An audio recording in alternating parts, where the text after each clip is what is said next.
Oke, sebelumnya perkenalkan nama saya Alfiandi. Jadi di sini saya akan membahas tentang topik riset yang diberikan oleh Mas Kahfi. Yang pertama itu tentang bagaimana pengelompokan task dalam front-end development dan pembagian tugasnya jika terdapat lebih dari satu orang front-end developer. Jadi di sini saya akan mengambil contoh dari mockup atau desain yang udah dibikin oleh tim UI UX, khususnya di bagian keranjang ya, karena ini yang saya kerjakan gitu. Untuk di bagian keranjang kan tadinya itu ada beberapa orang kan dalam satu tim yang mengerjakan keranjang ini.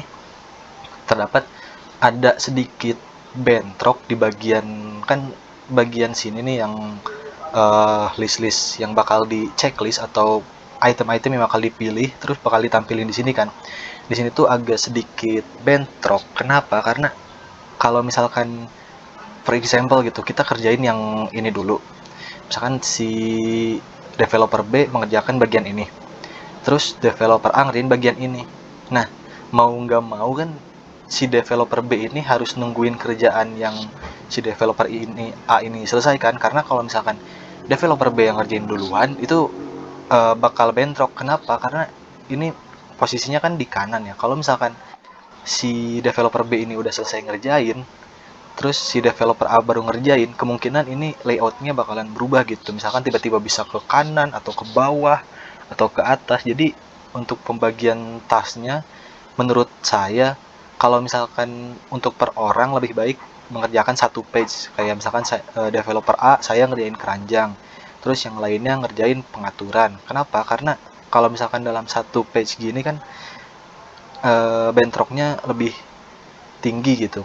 Kecuali kalau misalkan nggak berhubungan, kayak ini kan header udah dibikin, tapi kalau misalkan belum dibikin, bisa yang developer lain bikin header, yang developer lainnya bikin footer gitu, terus saya bikin yang bagian sininya. Tapi kalau misalkan satu orang mengerjakan satu bagian ini, itu menurut saya agak meningkatkan risiko untuk bentrok lah. Jadi kalau misalkan untuk per orang lebih baik mengerjakan satu page. Tapi kalau misalkan ternyata dalam satu page ini komponennya banyak, dicari lagi gimana caranya biar gak bentrok. Solusinya pembagian kerjanya itu jangan yang berhubungan gitu.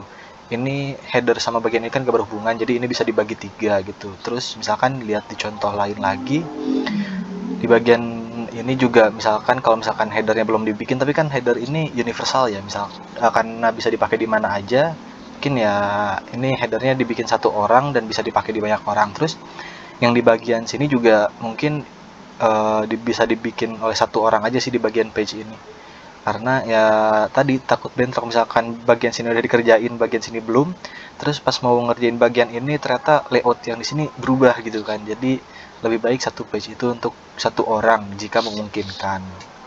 Lanjut ke nomor. Oke, lanjut nomor 2 itu ada tentang unit dan integration testing aplikasi front end atau klien. Jadi sebelum masuk mungkin dijelasin dulu perbedaan antara unit dan integration.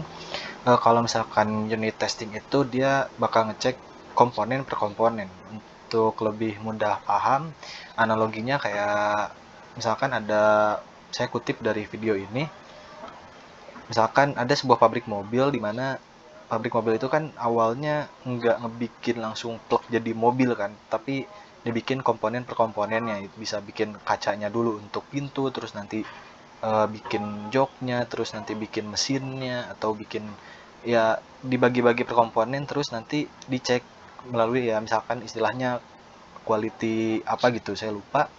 Terus pas dicek ini namanya unit testing. Jadi unit testing ini bisa dibilang bahasa lainnya itu komponen checking lah. Jadi mengecek komponen-komponennya.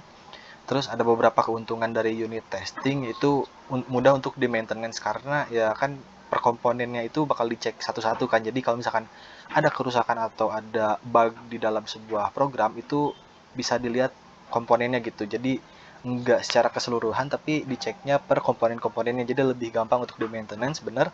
Terus yang ini juga reusable, dapat digunakan kembali, terus juga lebih cepat karena ya per komponen, jadi lebih cepat dibanding dengan seluruhnya gitu kan.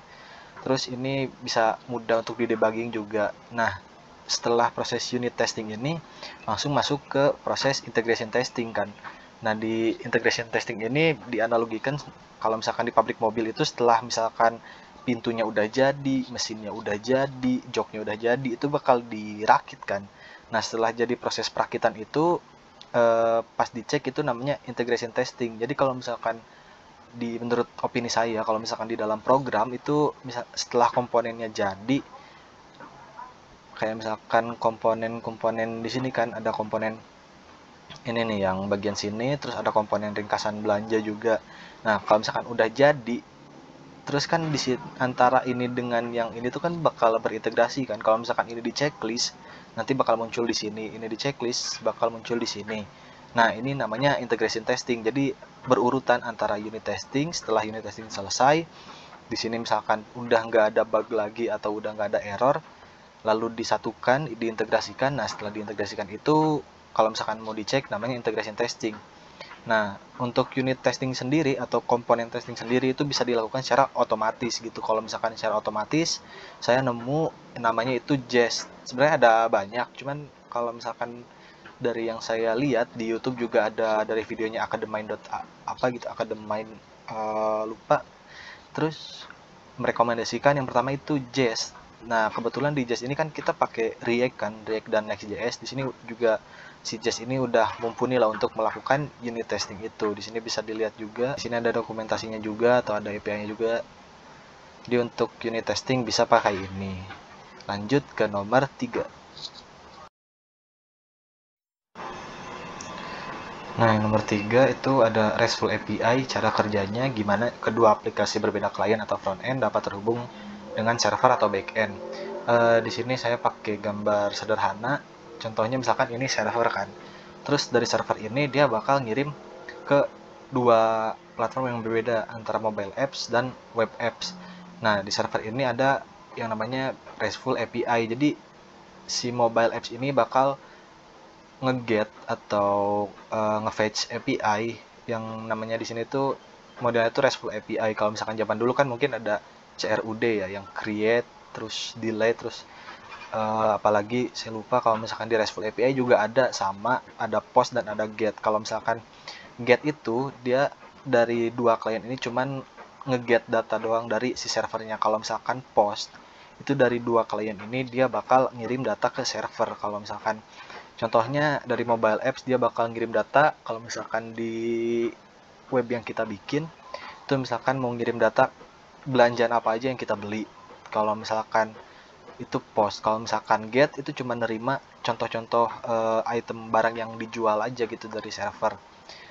Terus kalau misalkan gimana caranya biar dua klien ini bisa nge-get ke satu API ini, biasanya ada link API-nya gitu kan. Kalau terus ada lagi kalau misalkan sistemnya login dia bakal pakai token kalau misalkan yang saya tahu ya. Terus kalau misalkan tentang API biasanya saya pakainya itu Firebase. Ini produknya Google, saya pernah pakai ini dan lumayan gampang dipakai. Tapi database-nya masih udah ada deh.